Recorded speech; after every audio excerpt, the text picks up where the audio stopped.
আসসালামু আলাইকুম। RDM news 24 এর স্পোর্টস আপডেটে আপনাদের সকলকে স্বাগতম। বাংলাদেশ ফুটবল নিয়ে গত কয়েকদিন ধরে যে নাটক চলছে তার অবসান হলো থমাস ডুলি নিয়োগের মাধ্যমে।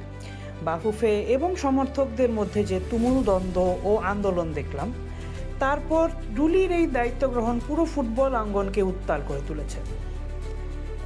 গতকাল বিএসপিএ স্পোর্টস অ্যাওয়ার্ডে প্রথমবারের মতো গণমাধ্যমের মুখোমুখি হয়ে ডুলি সরাসরি কথা বলেছেন। তিনি কোনো অবাস্তব প্রতিশ্রুতি দেননি, বরং সবাইকে চমকে দিয়ে বলেছেন তার মূল লক্ষ্য হলো বাংলাদেশের ফুটবল দলকে ফিফা র্যাঙ্কিংয়ে 150-এর দিকে নিয়ে যাওয়া। তিনি পরিষ্কারভাবে বলেছেন র্যাঙ্কিং রাতারাতি পরিবর্তনের বিষয় নয়, তবে পরিকল্পনা থাকলে 150-এর এই লক্ষ্যমাত্রা অর্জন করা পুরোপুরি সম্ভব। সমর্থকদের ক্ষোভ নিয়ে ডুলি বলেছেন তিনি মানুষের আবেগ বুঝতে পেরেছেন। তিনি ফ্যানদের কাছে 6 থেকে 8 মাস সময় চেয়েছেন। ডুলির স্পষ্ট বার্তা, আমি জাদুর কাঠি নিয়ে আসিনি, আমাকে আমার কাজ করার সুযোগ দিন, তারপর ফলাফল দেখে সমালোচনা করবেন। মাঠের খেলার ধরন নিয়ে তিনি বড় পরিবর্তনের ইঙ্গিত করেছেন। তিনি বলেছেন বাংলাদেশ দল শুধু রক্ষণাত্মক খেলবে না, বরং হাই প্রেসিং ফুটবল খেলবে।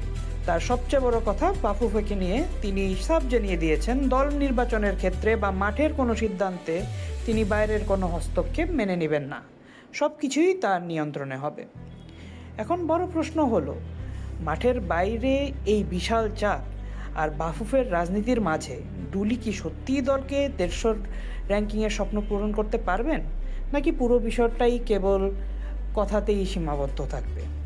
এই উত্তরটা আমাদের মাঠের পারফরমেন্সের জন্য অপেক্ষা করতে হবে। আপনারা কি মনে করেন, থমাস ডুলি কি বাংলাদেশের ফুটবলের হাল ধরতে পারবেন?